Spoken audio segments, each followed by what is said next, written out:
Assalamualaikum warahmatullahi wabarakatuh. Alhamdulillahirabbil alamin. Walladzi khalaqas safa wal marwata min sya'airillah. Asyhadu an la ilaha illallah wa asyhadu anna Muhammadan 'abduhu wa rasuluhu la nabiyya ba'da amma ba'd. Bapak Ibu kaum muslimin dan muslimat, para calon jemaah haji yang insyaallah dimuliakan oleh Allah Subhanahu wa taala. Kita pada hari ini akan membicarakan tentang larangan dalam ihram.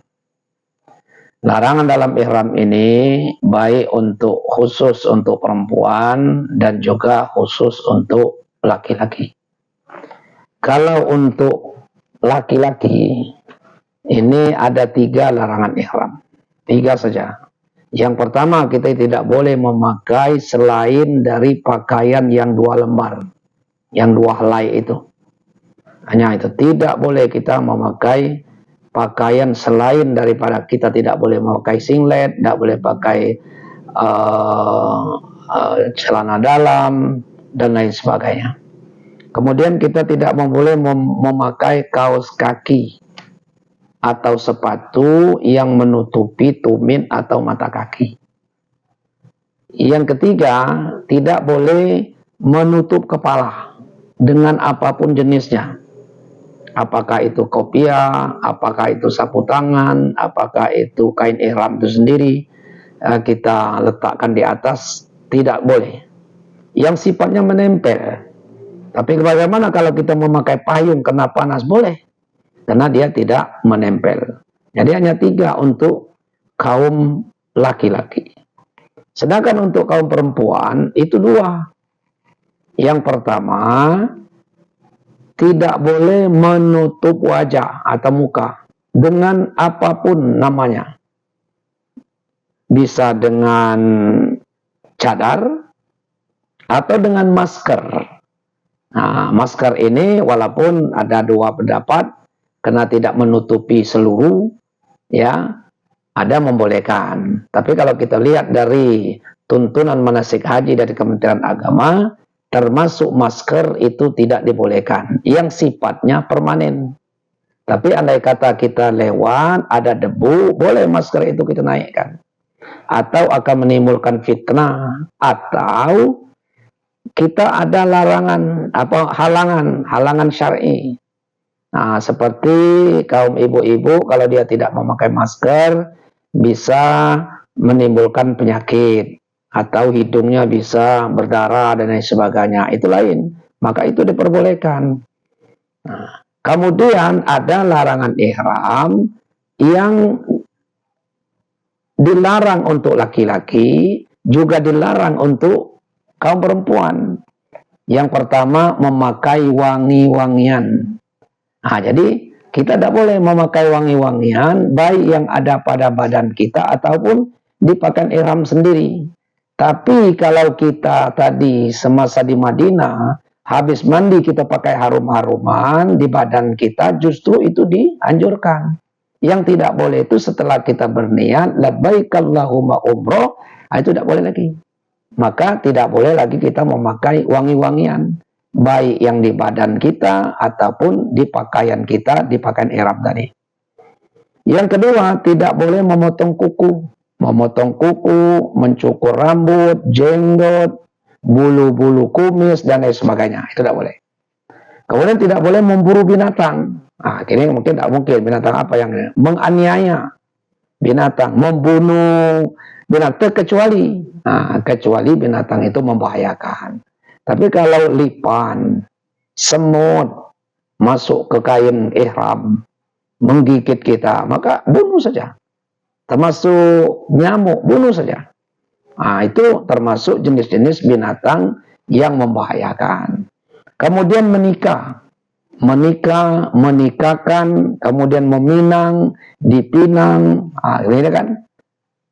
Apalagi yang bersekira menjadi saksi, menjadi wali, kemudian bercumbu rayu, apalagi hubungan suami istri, itu sangat dilarang.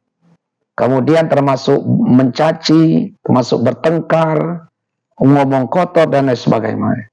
Memotong rambut, ya, memotong rumput, ranting-ranting dan sebagainya. Nah, jadi nanti bapak-bapak ibu kan di Bir Ali itu kan banyak tanaman itu, banyak tanaman, ada mungkin daun-daun, tidak boleh gitu sambil labbaik Allahumma labbaik, labbaik la syarika laka labbaik, innal hamda. Nah, kita ambil satu ranting kayu, itu tidak boleh. Nah, tidak boleh lagi, dilarang keras. Termasuk rumput-rumput yang kira-kira di sekitar itu tidak boleh kita cabut. Nah, maka ini larangan seluruh. Nah, kemudian itu diantaranya. Nah, diantaranya larangan-larangan yang tidak diperbolehkan. Nah, kemudian ada yang diperbolehkan dalam ihram itu. Ya, ada yang diperbolehkan seperti menghirup bau yang harum. Ya, sepakat para ulama ini. Sedang ada bunga, ya, tapi bukannya jangan dipetik. Ada bunga, kita cium bunga tadi. Boleh. Kemudian kita menghirup bau sesuatu yang memiliki aroma, termasuk mengkonsumsinya.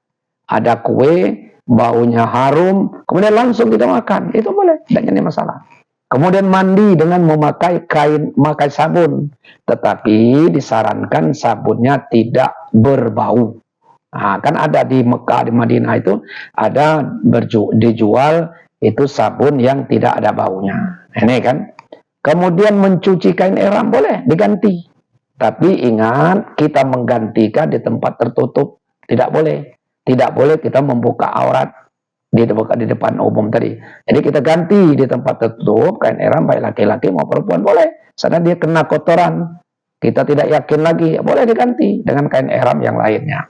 Kemudian memakai ikat pinggang, boleh. Kemudian berbekam, boleh kita berbekam karena mungkin kita masuk angin dan sebagainya.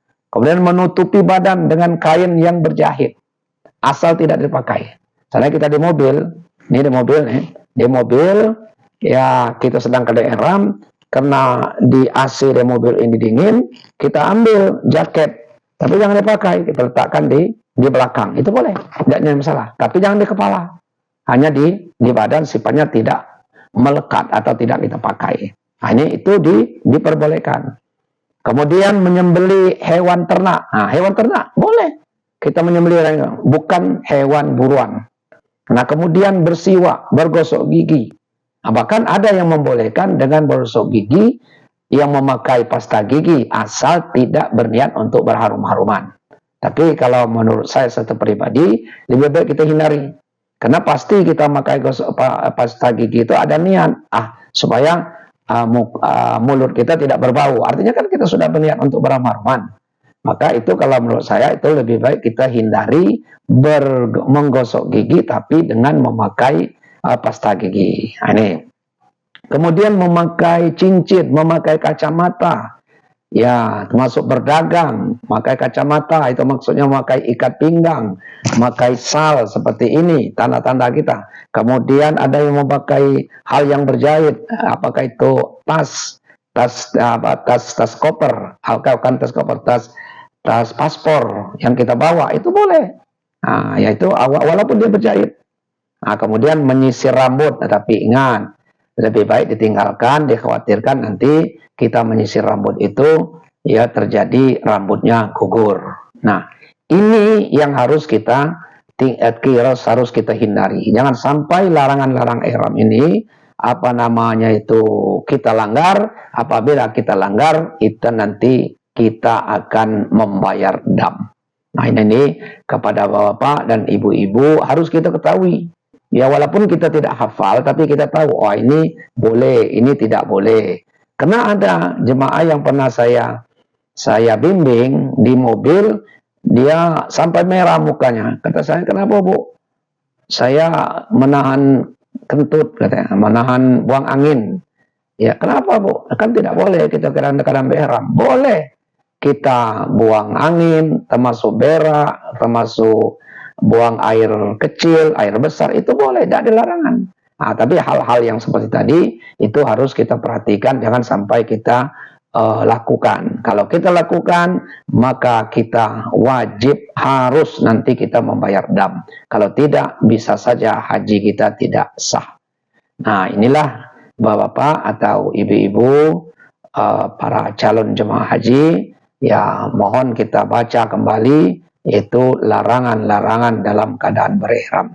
Semoga haji kita akan menjadi haji yang sah. Dengan haji yang sah ini kita berdoa haji kita menjadi haji yang mabrur dan haji yang mabrurah. Demikian, lebih kurang pun saya mohon maaf. Billahi taufiq wal hidayah. Assalamualaikum warahmatullahi wabarakatuh.